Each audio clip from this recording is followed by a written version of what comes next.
ونستعينه ونستغفره ونؤمن به ونتوكل عليه ونعوذ بالله من شرور أنفسنا وسيئات أعمالنا من يهده الله فلا مضل له ومن يضلل فلا هادي له أشهد أن لا إله إلا الله وحده لا شريك له وأشهد أن محمدًا عبده ورسوله اللهم صل على محمد وعلى آل محمد وبارك وسلم وصل عليه اللهم انفعنا بما علمتنا وعلمنا ما ينفعنا وزدنا علما أعوذ بالله السميع العليم من الشيطان الرجيم بسم الله الرحمن الرحيم وهذا كتاب أنزلناه إليك مبارك ليدبروا آياته وليتذكر أولو الألباب صدق الله العظيم.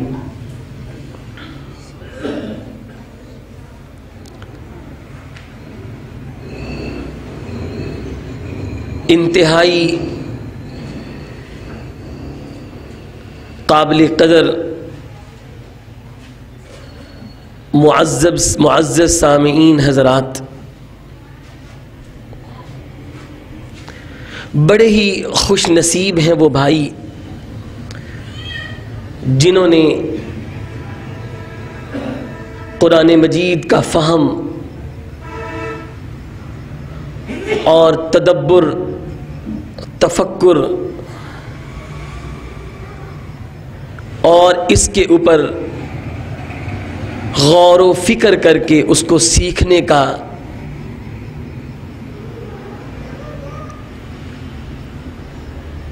اور پھر انشاءاللہ العزیز جتنا سیکھا ہے مزید سیکھیں گے، اس کو آگے پہنچائیں کہ بھی اللہ تعالیٰ ان بھائیوں کو توفیق سے نوازیں۔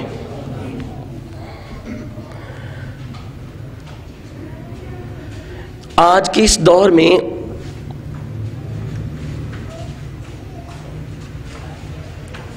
قرآن مجید کا فہم یعنی قرآن مجید کو سمجھنا، قرآن ہمیں پیغام کیا دیتا ہے، قرآن ہمیں کیا اپنے بارے میں بتلاتا ہے، اس کو سمجھنے کے لیے لوگوں کی تعداد بہت ہی تھوڑی ہے۔ میرے بھائیوں، آج اس وقت قرآن مجید کو گھروں کی زینت تو بنایا ہوا ہے، لیکن اس کے نزول کا جو حقیقی مقصد تھا امت اس سے کوسوں دور نظر آتی ہے۔ اور قرآن مجید پڑھتے تو بہت زیادہ ہیں، لیکن جو آیت کریمہ میں نے پڑھی ہے اللہ اس میں فرماتے ہیں وَهَذَا كِتَابٌ، اور یہ جو کتاب ہے نا یہ میرے ہاتھ میں ہے جسے ہم قرآن کہتے ہیں، انزلناہ الیک مبارک، اے میرے پیغمبر ہم نے اس کتاب کو آپ کے پاس آپ کے اوپر نازل کیا ہے، اور اس کے نزول کا مقصد تھا، ایسے نہیں یہ کتاب نازل ہوئی، اس کو نازل کرنے کا مقصد تھا وہ کیا تھا؟ اللہ فرماتے ہیں لِيَدَّبَّرُوا آیَاتِهِ، تاکہ لوگ اس کی آیات کے اوپر غور و فکر کریں۔ پہلا مقصد کیا بتایا قرآن نے؟ لِيَدَّبَّرُوا آیَاتِهِ، میرے ساتھ آپ میری جو بات ہو میں انشاءاللہ وہ پوچھوں گا، لیدبروا آیات ہی، قرآن مجید کو نازل کرنے کا اللہ نے پہلا مقصد کون سا بتایا ہے؟ بول کر کون سا بتایا ہے؟ لیدبروا آیات ہی، کہ قرآن کے اوپر غور و فکر کریں اور اس کے اوپر تدبر کریں، اس کا فہم حاصل کریں، پہلا۔ اور دوسرا سبب کیا ہے؟ وَلِيَتَذَكَّرَ أُولُو الْأَلْبَابِ، کہ عقل والے وہ اس قرآن سے نصیحت بھی حاصل کریں۔ دو مقصد۔ اور اسی بارے میں اللہ نے کیا فرمایا؟ افلا يتدبرون القرآن ام على قلوب اقفالها، اور لوگوں تمہیں کیا ہو گئے؟ تم قرآن کے اوپر غور و فکر کیوں نہیں کرتے؟ کیا تمہارے دلوں پر تالے لگ چکے ہیں؟ آج کے اس دور میں آپ جتنے بھی احباب اگر قرآن کو نہیں سمجھتے، قرآن کہتا ہے، قرآن کو اللہ نے کیوں نازل کیا، اگر یہ بات نہیں سمجھتے تو اس کے نہ سمجھنے کے پیچھے کچھ اسباب ہیں۔ ان اسباب میں سے سب سے پہلا سبب یہ ہے کہ والدین کی عدم توجہی، والدین کی غفلت، والدین کی سستی۔ میں چاہتا ہوں میرا بیٹا انجینئر بنے، میرا بیٹا سائنسدان بنے، ڈاکٹر بنے، لیکن کبھی والد نے یہ نہیں سوچا کہ میں اپنے بیٹے کو قرآن کا تفکر اور قرآن کے اوپر تدبر اور قرآن کا جو فہم ہے وہ بھی تو سکھاؤں نا۔ جب والد کا خود ذوق نہیں ہے قرآن کو سیکھنے کا تو پھر بچہ کبھی بھی قرآن کا فہم رکھنے والا بن سکتا نہیں۔ دوسرا سبب، قرآن کے ترجمے کو اور قرآن کے فہم کو نہ لینے کا دوسرا سبب، پہلا کون سا ہے؟ پہلا کون سا ہے؟ والدین کی توجہ نہیں۔ دوسرا سبب، ہمارے ذہنوں میں یہ ڈال دیا گیا ہے کہ یہ قرآن جو ہے بڑی مشکل کتاب ہے، اس کو سیکھنے کے لیے، اس کو سمجھنے کے لیے بہت سارے علوم پر دسترس حاصل کرنا ضروری ہے۔ نحو، صرف، گرامر، صیغے، فلاں فلاں فلاں فلاں کتابیں، جب تک ان کو نہیں پڑھا جائے گا اس وقت تک قرآن کا فہم حاصل ہو سکتا نہیں۔ یہ ذہنوں میں بات ڈال دی ہے، کنہوں نے؟ کس نے ڈالی ہے؟ علماء نے، جو اس قرآن کا فہم ہمیں سکھانے کے لیے آئے تھے، جنہوں نے اس قرآن کو ہمیں سمجھانا تھا، اس کا پیغام ہم تک پہنچانا تھا۔ وہ یہ کہتے ہیں کہ قرآن بڑی مشکل کتاب ہے، عام بندے دے وس دی گل ہی نہیں ہے، اور اس کو سیکھنے کے لیے اتنے علوم، 17 علوم پہلے حاصل کریں تو پھر قرآن سمجھ میں آئے گا۔ حالانکہ اس قرآن کو نازل کرنے والا کون ہے؟ وہ کیا کہتا ہے؟ اللہ فرماتے ہیں وَلَقَدْ يَسَّرْنَا الْقُرْآنَ لِلذِّكْرِ فَهَلْ مِن مُدَّكِرٍ، کہ اس قرآن کو ہم نے سمجھداروں کے لیے، نصیحت حاصل کرنے والوں کے لیے آسان ترین کتاب بنایا۔ اللہ کہتا ہے یہ آسان کتاب ہے، مولوی صاحب کہتے ہیں نہیں یہ مشکل کتاب ہے، آپ اس کو سمجھنے کے قابل نہیں ہیں، آپ کے بچے، آپ کی بچیاں، آپ کے اہل خانہ اس قرآن کو سمجھنے کے قابل نہیں ہیں۔ مجھے یہ بتائیں کہ آپ مولوی کی مانیں گے یا اللہ کی مانیں گے؟ آج سے یہ ذہن سے نکال دیں کہ قرآن سمجھنے میں کوئی مشکل کتاب ہے۔ تیسرا سبب، کتنے ہو گئے؟ 2۔ تیسرا سبب قرآن کو نہ سمجھنے کا، تیسرا سبب یہ ہے کہ ہمارا موجودہ نظام تعلیم، انگریز نے جب یہاں سے الوداع کیا جانے لگا، اس نے اسی وقت یہ ذہن بنا لیا تھا کہ اگر یہ مسلمان کافر نہیں بنتے نہ بنے، لیکن ہم نے ان کو مسلمان بھی رہنے نہیں دینا۔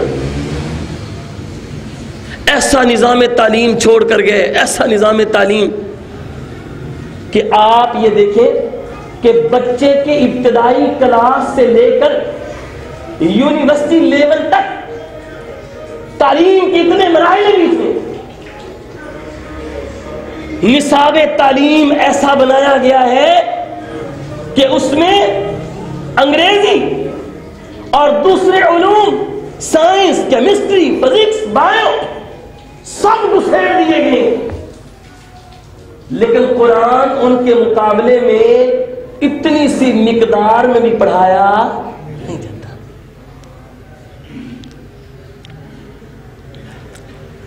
بچہ یونیورسٹی میں پی ایچ ڈی کر رہا ہے، لیکن بچے کو یہ نہیں پتا کہ رب نے لا الہ الا اللہ میں مجھ سے جو تقاضا توحید کیا ہے وہ کیا ہے، بچے کو پتہ نہیں۔ میرے بھائیوں، یہ تیسرا سبب ہے ہمارا موجودہ نظام تعلیم۔ کتنی چیزیں ہوگی؟ چوتھا سبب قرآن کو نہ سمجھنے کا، قرآن کو نہ سمجھنے کہ ہمیں اس قرآن کی اہمیت کا اندازہ ہی نہیں ہے، اس کی فضیلت کا پتہ ہی نہیں ہے، جہالت ہے کہ یہ قرآن کتنی بڑی اللہ کی عظیم کتاب ہے۔ صحیح مسلم کے اندر میں نے حدیث پڑھی ہے، صحیح مسلم کے اندر حضرت عمر رضی اللہ تعالی عنہ ان کا زمانہ خلافت ہے، اور حضرت عمر رضی اللہ تعالی عنہ مکہ میں وادی عثمان کے اندر آئے۔ وادی عثمان، جن جن بھائیوں نے عمرہ کیا ہوا یا حج کیا ہوا ہے، جب مدینے کے راستے سے مکہ میں جائیں تو بورڈ بھی نظر آتے ہیں وادی عثمان کے۔ وادی عثمان میں وہاں پر آئے تو وہاں پر ایک صحابی رسول جن کا نام تھا نافع بن حارث۔ کیا نام تھا؟ نافع بن حارث۔ حضرت عمر نے ان سے پوچھا کہ بھائی تم تو یہاں ہو، استعملت علی اہل مکہ، اور میں نے تمہیں مکے کا امیر اور گورنر بنایا، تم یہاں پہ کیا کر رہے ہو؟ اپنے پیچھے کسی کو قائم مقام یا نائب امیر بنا کر آئے ہو؟ انہوں نے کہا جی امیر المؤمنین بنایا میں نے۔ فرمایا کون ہے؟ کہنے لگے اس کا نام ہے عبد الرحمن بن ابزہ۔ فرمانے لگے وہ کون ہے؟ کہتے ہیں عبد الرحمن بن ابزہ ہوا مولا من موالینا، وہ ہمارے غلاموں میں سے ایک غلام ہے۔ حضرت عمر نے فرمایا او اللہ کے بندے، بیت اللہ، اہل مکہ والے، شرف، عزت، جلالت، عظمت، ان کی بلندیاں، تو تم نے ایک غلام کو ان کے اوپر امیر مقرر کر دیا ہے؟ تمہیں کوئی شرف والا بندہ نہیں ملا تھا جسے تم وہاں پر امیر بناتے؟ نافع بن حارث نے فرمایا امیر المؤمنین وہ غلام کوئی معمولی سا غلام نہیں ہے۔ فرمایا کیسے؟ کہنے لگے اس لیے کہ ہوا عالم بالفرائض وعالم بالقرآن۔ امیر المؤمنین وہ غلام قرآن کا عالم ہے اور فرائض وراثت کے علم کو اچھی طرح جاننے والا ہے۔ حضرت عمر کہتے ہیں او غلام تو بازی لے گیا ہم سے۔ کہنے لگے کہ مجھے اس دن اس حدیث کے مفہوم کا اور اس کے مقاصد کا پتہ چلا جس کو اللہ کے نبی نے بیان کیا تھا کہ ان اللہ یرفع بہذا الکتاب اقواما ویضع بہ آخرین۔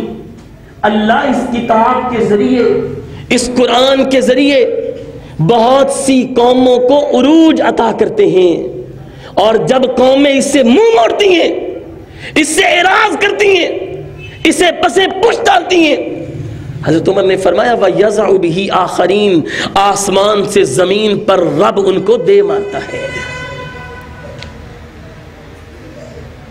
قدر کس سے ملتی ہے؟ کس سے ملتی ہے؟ قرآن سے۔ لیکن ذلت اور رسوائی مقدر کب بنتی ہے؟ جب اسی قرآن سے اعراض کیا جائے اور اس کو پسے پشت ہیں۔ کتنے سبب ہو گئے؟ 4۔ پہلا کون سا؟ ذرا دہرا لیں، پہلا کون سا ہے؟ والدین کی توجہ نہ کرنا، قرآن کو نہ سمجھنے میں دوسرا سبب کون سا ہے؟ کون سا دوسرا سبب ہے؟ اس کو مشکل سمجھنا، اور قرآن کو نہ سمجھنے میں تیسرا سبب کون سا ہے؟ ہمارا موجودہ نظام تعلیم۔ اور چوتھا سبب کون سا ہے؟ کہ قرآن کی عظمت اور فضیلت کو اس سے جہالت، اس کے بارے میں علم ہے کہ قرآن ہمارے لیے ہدایت ہے، قرآن ہی ہمارے لیے کل کائنات ہے، قرآن ہی ہمارے لیے صراط مستقیم ہے، قرآن ہی ہماری زندگی کا ضابطہ ہے، قرآن ہی ہمارا قانون ہے، قرآن ہی ہمارا اصل العین ہے۔ ان چیزوں سے منہ موڑنا یہ کیا کرتا ہے؟ اس نے بھی ہمیں قرآن کو سمجھنے سے دور کر رکھا۔ آخری چیز، موجودہ دور میں، اس شرک پرستی کے دور میں، اس جو ہے وہ قبر پرستی کے دور میں جو ہمارے ملا ہیں، ہمارے پیر ہیں، ہمارے خانقاہوں کے جو وارث ہیں، یہ بھی ایسے لوگ ہیں کہ جو قرآن کے فہم کے درمیان رکاوٹ اور دیوار بنے ہوئے ہیں۔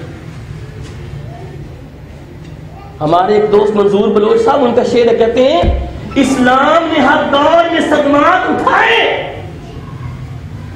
ملائے ریاکار سے پیران حرم سے، کہ ان خانقاہ والوں نے اسلام کو بجائے کچھ دینے کے الٹا نقصان پہنچایا ہے۔ وارثین گدی بنے ہوئے ہیں، وارثین ممبر و محراب بنے ہوئے ہیں، لیکن امت کو قرآن کی کبھی تلقین نہیں کی۔ کیوں؟ اس لیے اگر قرآن بتائیں گے، قرآن سمجھائیں گے، قرآن پڑھ کر دکھائیں گے تو پھر وہ قبر پرستی کے اڈے چل سکتے نہیں، وہ درباروں پر لوگوں کی آمد و رفت ہو سکتی نہیں، کیونکہ قرآن تو آغاز بھی توحید سے کرتا ہے اور قرآن کا اختتام بھی توحید پر آپ نے کیا ہے۔ یہ وہ اسباب ہیں جنہوں نے ہمیں قرآن کو سمجھنے سے دور کر رکھا ہے۔ آج کے اس مختصر سے وقت میں میں آپ بھائیوں کو 3 باتیں عرض کرنا چاہتا ہوں۔ پہلی بات کہ قرآن کے فہم کے ساتھ ساتھ قرآن کی تلاوت بھی احسن انداز سے کریں، قرآن کو سیکھیں، اس کو مخارج، تلفظ، قرآن کی ادائیگی کی صفات، اس کے اوپر بھی توجہ دیں اور اس کے اوپر بھی غور و فکر کریں۔ یہ نہ کہیں کہ میں تو اب بابا ہو گیا ہوں، میری تو داڑھی سفید ہو گئی ہے اور میں یہاں پر نورانی قاعدہ پڑھ کے پکڑ کر بیٹھوں گا تو میرے بچے کیا کہیں گے، مجھے دیکھ کر لوگ کیا کہیں گے۔ یہ نہ سوچیں، یقین جانیں اس احساس سے کمتری نے مجھے اور آپ کو عبادات کے بہت سارے معاملات میں پیچھے کر رکھا ہے۔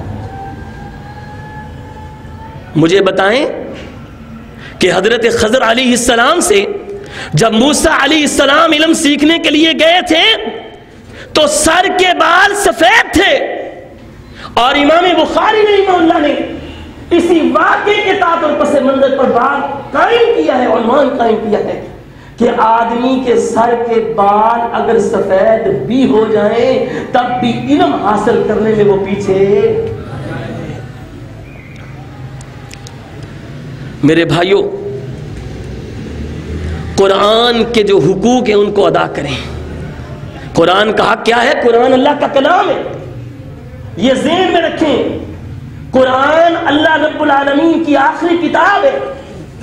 جس طرح محمد الرسول اللہ صلی اللہ علیہ وسلم کے بعد کوئی نبی نہیں آئے گا، کوئی رسول نہیں آئے گا، اسی طرح یہ کتاب بھی آخری کتاب ہے۔ اب اس کے بعد کوئی کتاب نازل ہو سکتی نہیں۔